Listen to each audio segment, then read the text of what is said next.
from the rugged desert outside Yuma, Arizona. This is Outpost Outspoken. Outpost Outspoken is the official podcast of U.S. Army Yuma Proving Ground, which conducts natural environment testing of military equipment in Arizona, Alaska, and the tropics. Hello, I'm Mark Schauer. To many of us, a job involving blowing things up on a regular basis sounds like a dream or wishful thinking or sheer fantasy. For YPG Munitions and Weapons Test Officer Esteban Hernandez, however, it is his working life. Growing up in Yuma, had you heard of Yuma Proving Ground? No, so growing up in Yuma, I've really never heard of Yuma Proving Ground since my family doesn't really have a military background. To be honest, I've been to YPG when I was like 10 years old to the visitor center. There's some tanks there. We were going to Martinez Lakes and we stopped there just to see them. As a grown up, I didn't realize, that's actually YPG, but just really didn't really pay attention to it. But you first heard about what we did here while you were at U of A from an old family friend. Yes. When I was going through college, I was still indecisive on what I wanted to do. I knew I wanted to be an engineer, but I didn't know what engineering career I wanted to take. I was going to do mechanical. A friend introduced me to YPG. We had dinner together and he explained what he did.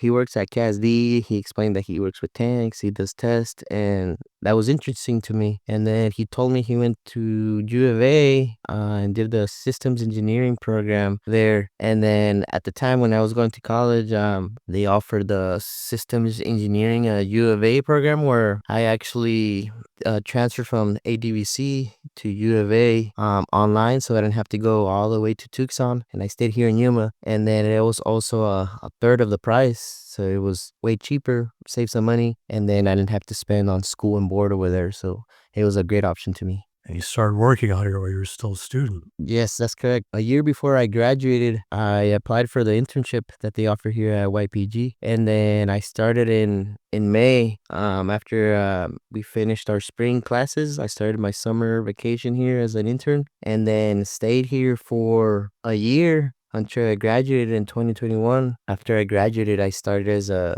engineer. You started in May of 2020, and it was such an unusual time. There was COVID. We were rolling into Project Convergence 2020 and 2021. And it sounds like you were on a lot of programs over on the munitions and weapons side that were really in the thick of the whole thing. When I started as a intern, it was a weird time. I mean, COVID, everybody was, some were teleworking, some were in the office. I mean, I was pretty new, so I was just learning the rhythm of everything. So I was actually part of the PC-21 where there was a leader-follower program. They were parking their equipment and doing their practices over there at the countermines facility. I got to see part of the soldiers working on the systems, and then they had also a 3D printer there, the whole setup. So it was very interesting watching all that happen. Now, you got into mines, countermines. Was it after you got hired full-time? When I graduated in 2021, my supervisor at that time, he introduced me to the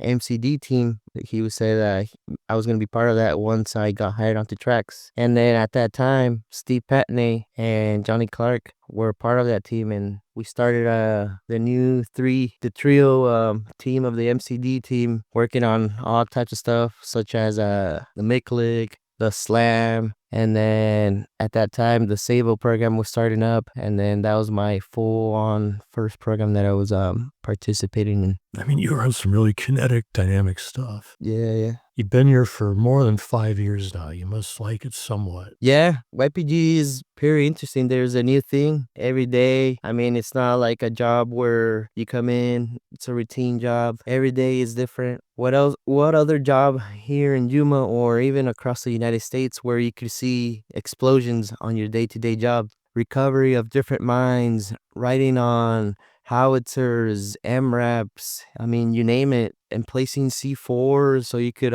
explode some dead mines. And what job could you say that? Sounds like you're going to stay for a little while. Yeah, I mean, I'm pretty new here, still only 5 years, not even mid-career, but my plan is to still stay here and continue on. Let's see where life takes me. Hey, it's really good talking to you today, Esteban. Yeah, thank you. Welcome back to Outpost Outspoken. I'm your host for this segment, Ana Henderson. Joining me today is U.S. Army Yuma Proving Ground Religious Affairs NCO, Sergeant Victor Villa. Thank you for joining us in our studio today. Thank you for having me. Sergeant Villa, you arrived in late 2025 at YPG. Where were you stationed before? Before I was at Fort Knox, Kentucky. Mm-hmm. Big difference? Very much so. All right. Well, you joined the military in 2022. What made you want to serve your country in the Army?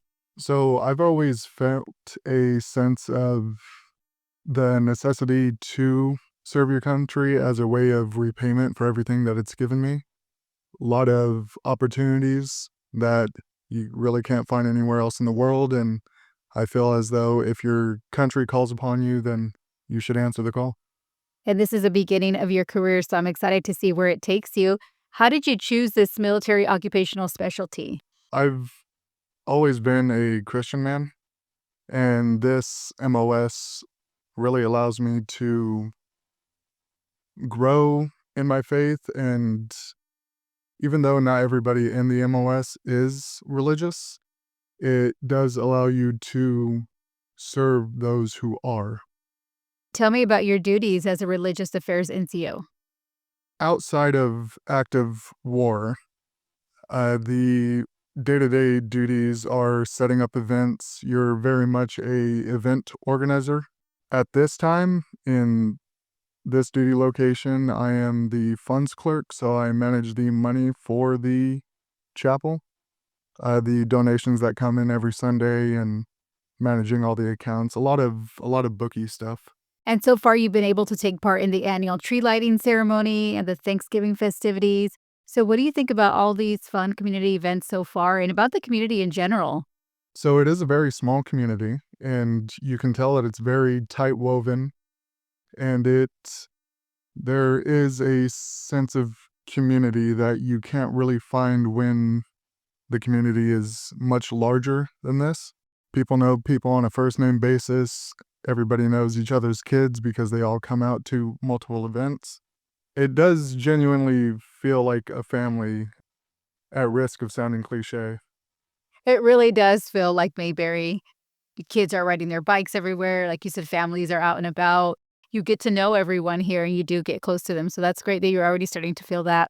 Back to your position, tell me about the opportunities you've been able to help your fellow soldiers and their families with while working in this occupational specialty. So on a relatively somber note, funerals are a big aspect of our job. So it is helpful to families when they know that their deceased relatives are being taken care of, and not so much a burden, but you do feel the somber responsibility of that, and allowing families to have a nice, solid final goodbye. And I know that there's also counseling available for free at the chapel. That's something that the chapel offers for the community. If somebody needs any type of counseling or if they just want to get involved with the chapel, because I know there's a ton of events always going on, as you know, the event planner now, how can somebody get involved there? The My Army Post app, and Monday through Thursday, the chapel is open from 9 a.m. to 1 p.m. for listeners to stop by and discover the events that are occurring. Well, I'm always seeing and hearing and seeing the pictures of all the fun you have there. So thank you for what you do in the Army and at the chapel. And thank you for your time today. Thank you very much. This has been Outpost Outspoken. Thank you again for listening. We'll see you next time from the forefront of Army transformation.